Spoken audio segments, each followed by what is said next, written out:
AG ನ್ಯೂಸ್ಗೆ ಸ್ವಾಗತ. ದೆಹಲಿ ಗಡಿಯಲ್ಲಿ ನಡೆಯುತ್ತಿರುವ ಸಂಯುಕ್ತ ಕಿಸಾನ್ ಮೋರ್ಚಾ ಸಂಘಟನೆ ರಾಷ್ಟ್ರೀಯ ಮುಖಂಡ ಜಗದೀಶ್ ಸಿಂಗ್ ದಲೈವಾಲ್ ಅವರ ಉಪವಾಸ ಸತ್ಯಾಗ್ರಹ ಬೆಂಬಲಿಸಿ ವಿವಿಧ ರೈತ ಸಂಘಟನೆಗಳು ಬೆಂಗಳೂರಿನ ಫ್ರೀಡಂ ಪಾರ್ಕಿನಲ್ಲಿ ಡಿಸೆಂಬರ್ 6ರಂದು ಉಪವಾಸ ಸತ್ಯಾಗ್ರಹ ಹಮ್ಮಿಕೊಳ್ಳಲಾಗಿದೆ ಅಂತ ರೈತ ಮುಖಂಡ ಕುರುಬೂರು ಶಾಂತಕುಮಾರ್ ಹೇಳಿದ್ದಾರೆ. ಖಾನಾಪುರ ಪ್ರವಾಸಿ ಮಂದಿರದಲ್ಲಿ ಬುಧವಾರ ಸಂಜೆ ಮಾತನಾಡಿದರು. ಈ ಉಪವಾಸ ಸತ್ಯಾಗ್ರಹದಲ್ಲಿ ಸಾವಿರಾರು ಸಂಖ್ಯೆಯಲ್ಲಿ ರೈತರು ಆಗಮಿಸಲಿದ್ದಾರೆ ಎಂದಿದ್ದಾರೆ. ಪಂಜಾಬ್ ಹರಿಯಾಣ ರಾಜ್ಯದಲ್ಲಿ ಕಳೆದ ಫೆಬ್ರವರಿ 13ರಿಂದ ಸಂಯುಕ್ತ ಕಿಸಾನ್ ಮೋರ್ಚಾ ವತಿಯಿಂದ ಹೋರಾಟ ಮಾಡ್ತಾ ಇದ್ದಾರೆ.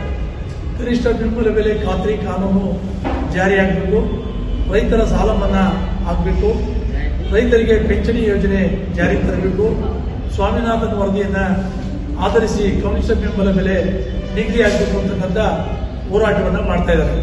ಆ ಹೋರಾಟ ತೀವ್ರವಾದಂಥ ಒಂದು ಪರಿಣಾಮವನ್ನು ಬರ್ತಾ ಇದೆ. ಕಳೆದ 26ನೇ ತಾರೀಕಿಂದ ನಮ್ಮ ರಾಷ್ಟ್ರೀಯ ಮುಖಂಡರಾದ ಜಗದೀಶ್ ಸಿಂಗ್ ದಲೈವಾಲ್ ಅವರು ಉಪವಾಸ ಸತ್ಯಾಗ್ರಹವನ್ನು ಆರಂಭ ಮಾಡಿಸಿದ್ದಾರೆ. ಅದು ಈಗಾಗಲೇ 7ನೇ ದಿನಕ್ಕೆ ಮುಂದುವರೆದಿದೆ. ಆ ಉಪವಾಸ ಸತ್ಯಾಗ್ರಹ ಗಂಭೀರವಾದಂತಹ ಪರಿಸ್ಥಿತಿ ನಿರ್ಮಾಣವಾಗಿದೆ. ಅವರು ದಿನೇ ದಿನೇ ಶಕ್ತಿಯಲ್ಲಿ ತೂಕವನ್ನು ಕಡಿಮೆ ಆಗ್ತಾ ಇದೆ. ಮತ್ತೆ ಅವರ ಶುಗರ್ ಲೆವೆಲ್ ಕೂಡ ಬದಲಾವಣೆ ಆಗಿದೆ, ತುಂಬಾ ಕಡಿಮೆ ಆಗ್ತಾ ಇದೆ.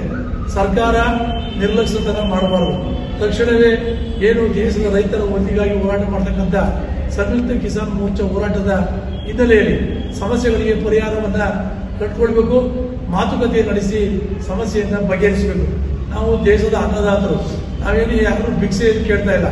ರೈತರ ಉತ್ಪನ್ನಗಳಿಗೆ ಕನಿಷ್ಠ ಬೆಂಬಲ ಬೆಲೆ ಖಾತ್ರಿ ಕಾನೂನನ್ನು ಮಾಡಬೇಕು ಅಂತಕ್ಕಂಥದ್ದು ನಮ್ಮೆಲ್ಲರ ಒತ್ತಾಯ. ನಾವು ಕೂಡ ಅವ್ರ ಜೊತೆ, ಎಲ್ಲ ರಾಜ್ಯದ ರೈತರು ಅವ್ರ ಜೊತೆ ಇದ್ದೀವಿ, ಹೋರಾಟ ಮಾಡ್ತಾ ಇದೀವಿ. ನಾನು ಕೂಡ ಮೊನ್ನೆ ದೆಹಲಿಯಿಂದ ಬಂದೆ. ಆ ಹಿನ್ನೆಲೆಯಲ್ಲಿ ಈಗಲೂ ಕೂಡ ಸರ್ಕಾರಕ್ಕೆ ಒತ್ತಾಯ ಮಾಡ್ತಾ ಇದೀವಿ.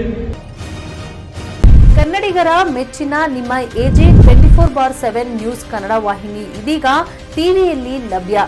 ವೇಳೆ ನೋಟಿಸ್ ಕೊಟ್ಟಿದ್ರೆ ವಾಪಸ್ ತಗೋತೀವಿ. ಇವತ್ತು ವಕ್ಫ್ ಪ್ರಾಪರ್ಟಿ ಅಂತೇಳಿ ಬರ್ತದೆ ಅಂತ ಹೇಳಿದ್ರೆ ರೈತರ ಬೀದಿಗೆ ಬದಲು ಏನ್ ಮಾಡ್ಬೇಕಾಗತ್ತೆ? ಯಾರು ವೋಟ್ ಹಾಕಲಿಲ್ಲ ಅಂದ್ರೆ ಗ್ಯಾರಂಟಿನೆಲ್ಲ ಸ್ಟಾಪ್ ಮಾಡ್ಬಿಡ್ತೀವಿ.